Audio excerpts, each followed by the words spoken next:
CBS News projects Governor Gavin Newsom has survived an attempt to recall him from office. So far, more than 63% of voters say they want him to stay on as governor of their state rather than be replaced.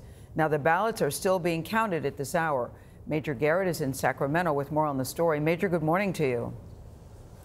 Good morning, Gayle. Good morning, everyone from Sacramento. On Sunday in Los Angeles, I asked Governor Newsom if the recall election had taught him anything. He said every elected official who had to make decisions during the pandemic about lockdowns, vaccines, social distancing, schools had been scrutinized and criticized. And the governor told me he'd made mistakes. But now Newsom has something those other elected officials don't have: vindication, because this recall election in the end was a referendum on his pandemic policies, and the result was a blowout. No is not the only thing that was expressed tonight. Governor Gavin Newsom decisively defeated a recall effort sparked in part by his lockdown and mandate approach to dealing with the pandemic. I want to focus on what we said yes to as a state. We said yes to science. We said yes to vaccines. We said yes to ending this pandemic. Most voters said the governor's policies were about right rather than too strict. And coronavirus was the most important issue for those voting to keep Newsom in office. But among those who voted to oust the governor, the economy and homelessness topped the list. No. Newsom raised about $70 million to fight the recall, roughly 6 times the total of conservative radio talk show host and GOP frontrunner Larry Elder.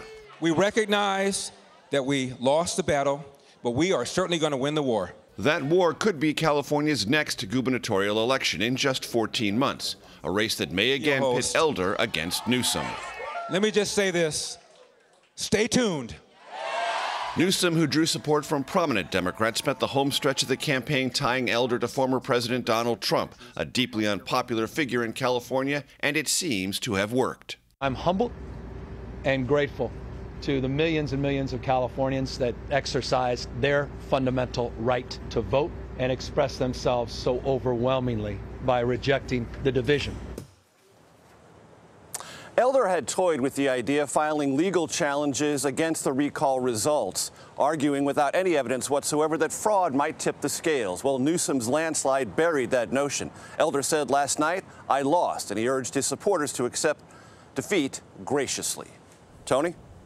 Yeah, if you're going to win, it helps to win by a lot. Major, thank you very much.